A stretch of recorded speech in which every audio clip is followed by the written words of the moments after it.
नमस्कार बंधुसकल मैं हातिमे आज आको आपनालोकर माजली उपस्थित हलोहि। आज मोर आलोच्य विषय आलू खेती। तो आज मैं तारकेश्वर केपी आलू खेतिर ऊपरत आलोचना करिम। एटु लोकेल आलू आमार कलकाता यार परा आहे। तो ये आलू खेती आगतीयाকৈ करिब पारले बहुत ভাল प्रडाक्शन पाब आपनालोके। तो इयात आरो 2 बस्तामान आलू आछे। प्राय 2 बस्ता लगाई शेष करिले इयात आको एक बेग ढाली लैसे। आलुर जिबिलाक हेरि ए चाওক किमान धुनियाকৈ गजाली मिलिसे चाওক।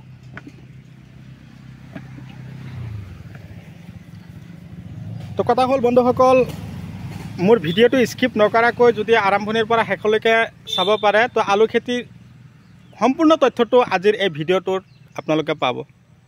কথা হল যদি মোৰ চেনেলৰ নতুন ভিউয়াৰ্স হিচাপে আছে তেনেহলে মোৰ চেনেলটো সাবস্ক্ৰাইব কৰিব আৰু কাষত থকা বেল ঘণ্টিটো লাহেকে বজাই দিব যাতে এনেকুৱা ধৰণৰ উন্নত জৈৱিক ৰাসায়নিক আৰু বৈজ্ঞানিক পদ্ধতিৰে কৰাৰ খেতিৰ ভিডিঅ' নটিফিকেশ্যন আপোনালোকে পাই থাকে। তো দেৰি নকৰি আৰম্ভ কৰা যাক। মই আজি আহিছো খাৰুপেটিয়া এৰিয়াৰ খকজানি গাঁৱলৈ। তো আজি এই গাঁৱৰ কৃষকে আলু খেতি কি পদ্ধতিত কৰি আছে, আলু কেনেকৈ লগাই আছে, আজিৰ এই ভিডিঅ'টোত আপোনালোকক মই এ টু জেড দেখুৱাই আছো। আজিৰ এই ভিডিঅ'টো চালে আপোনালোকে আৰু আলু খেতিৰ বেলেগ ভিডিঅ' চোৱাৰ কোনো কথাই নাহিব। আৰু কিমান ডিষ্টেন্সত লগাব লাগিব, আলু খেতি কৰিবৰ কাৰণে কি কি সাৰ ঔষধৰ প্ৰয়োজন আছে আজিৰ ভিডিঅ'টোত আপোনালোকে জানিব পাৰিব। প্ৰথমতে আপোনালোকে কি কৰিব, ওখ এঢলীয়া অম্লতা আৰু হিউমাছযুক্ত মাটি আপোনালোকে নিৰ্বাচন কৰি ল'ব। প্ৰতি বিঘাত 2 গাড়ীকৈ গোবৰ সাৰ দি দিব।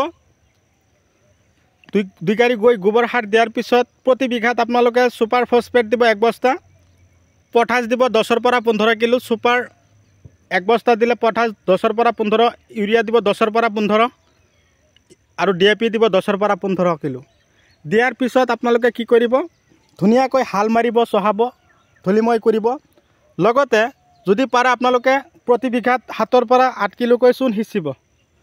তাৰ কাৰণ আজিকালি ধৰক ৰাসায়নিক খেতি কৰি আমি মাটিৰ যিটো গুণাগুণ আছে সেইটো নষ্ট কৰি পেলাইছোঁ। তাৰ ফলতে চূণ নিদিলে আমাৰ যিটো মাটিৰ গুণাগুণ আছে বা বীজাণু আছে সেই চূণটো দিয়াৰ পিছত মাটিৰ বীজাণুটো নষ্ট হৈ যায়। এতিয়া কি কৰিব, এই আলু খেতি যেতিয়া আলু লগাব, লগোৱাৰ আগমুহূৰ্তত আপোনালোকে এই হিউমিক এচিড, হোমিপ্ৰ, তাৰপিছত নানান ধৰণৰ আছে যিবিলাক 75% হিউমিক এচিড থকা দানা আছে, সেইবিলাক দানা 1 কিলো ইউৰিয়াৰ লগত আলু খেতি য'ত লগাব আলু তাৰ আগতে সিঁচি তাৰপিছত আপোনালোকে এনেকৈ আঁচ দি ল'ব। এনেকৈ দাৰি দি তাৰপিছত আপোনালোকে এনেকৈ নাঙল টানি টানি এনেকৈ গাঁত খান্দি ল'ব। চাব পাৰিছে কৃষকে, চাওক অকলেই নাঙল টানি টানি আছে, একদম পুৰা কিমান কষ্ট কৰি আছে চাইছে না, কিমান ধুনীয়াকৈ গাঁত খান্দি। চাওক আমাৰ খাৰুপেটীয়া কৃষক হয়, এখেত বহুত তাৰমানে ভাল প্ৰতিভা হৈ গৈছে খেতি কৰি খেতি কৰাৰ যিটো ধৰণ পদ্ধতি এখেতৰ বহুত উন্নত। তাৰপিছতে কি কৰিব, এই আলুবিলাক এনেকৈ থৈ যাব। এটা আলুৰ পৰা আৰু এটা আলুৰ দূৰত্ব ৰাখিব 4 পৰা 5 ইঞ্চি, 4 পৰা 5 ইঞ্চিকৈ দূৰত্ব ৰাখি কিনে আপোনালোকে আলু দি যাব এইটো লাইনত। এই চাওক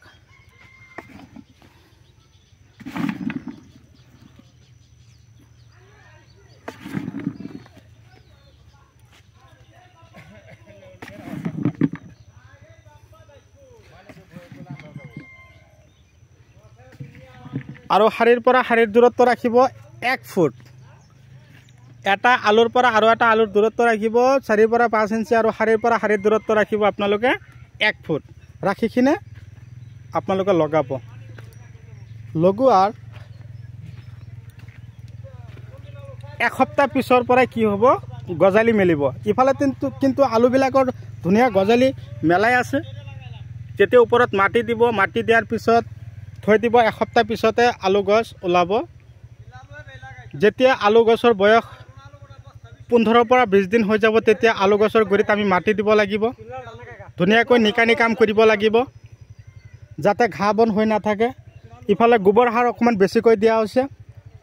তো খেতিয়কে কৈ আছে এই যিখিনি আলু আজি লগাই আছে ৰাসায়নিক পদ্ধতি মতে কৰিব আৰু বাকী 2 বিঘা আলু কৰিব সেইটো এই ঠনধৰা বাহুবলী ঠনধৰা যিটো জৈৱিক সাৰ আছে সেই জৈৱিক সাৰ ব্যৱহাৰ কৰি 2 বিঘা আলু লগাব। কিন্তু আজি যিটো খেতি আপোনালোকক ভিডিঅ'ত দি দিলোঁ এই খেতিত অলৰেডি ৰাসায়নিক পদ্ধতি মতে আলু খেতি কৰি আছে।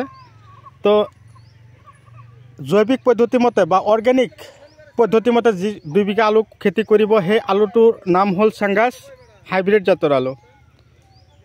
তো এনেকুৱা ধৰণৰ এই লোকেল আলু জাত আপোনালোকে চাই আছে মোটামুটি 18 পৰা 20 কুইণ্টেল আলু বিঘাত উৎপাদন হ'ব।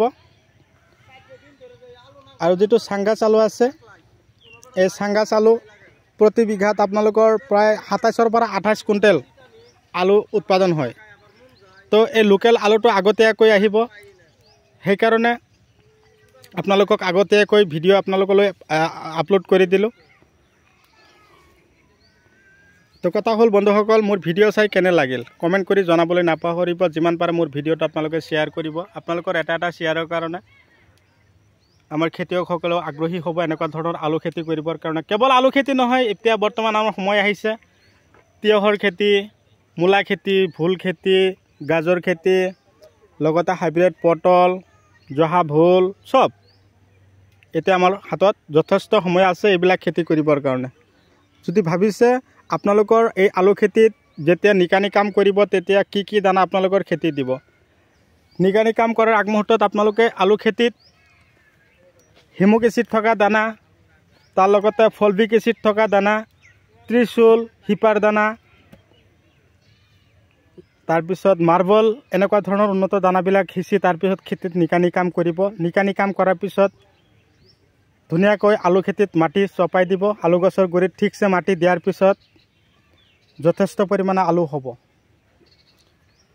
তো বন্ধুসকল আমি বৰ্তমান শ্বিলঙৰ পৰা অহা আলুবিলাক আমি খাই আছোঁ, নতুন আলু আহি আছে। তো আপোনালোকৰ ফালে আলু খেতি কিমানজন মানুহে কৰিছে বা কি পদ্ধতি মতে কৰিছে মোক কমেণ্ট কৰি জনাব। মই আপোনালোকৰ কমেণ্ট চাই বহুত আনন্দিত হ'ম।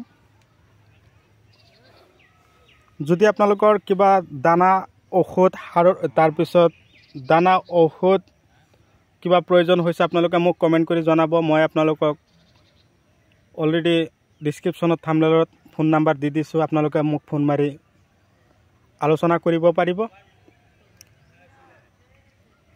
তো মই আৰু বিশেষ আলোচনা নকৰোঁ, যিকেইটা কথা কৈছোঁ আপোনালোকে মোৰ কথাখিনি ফ'ল' কৰিব। ফেচবুক পেজতো আপোনালোকে অলৰেডি মোৰ ভিডিঅ' পাই থাকিব, যাতে এনেকুৱা ধৰণৰ ভিডিঅ' চাই আপোনালোকৰ খেতি বাতিৰ ওপৰত মনোযোগী হয়, আগ্ৰহী হয় তাৰে কামনা লৈ আজিৰ ভিডিঅ' মই এইখিনিতে অন্ত মাৰিছোঁ। পৰৱৰ্তী ভিডিঅ'ত লগ পাম। Bye bye.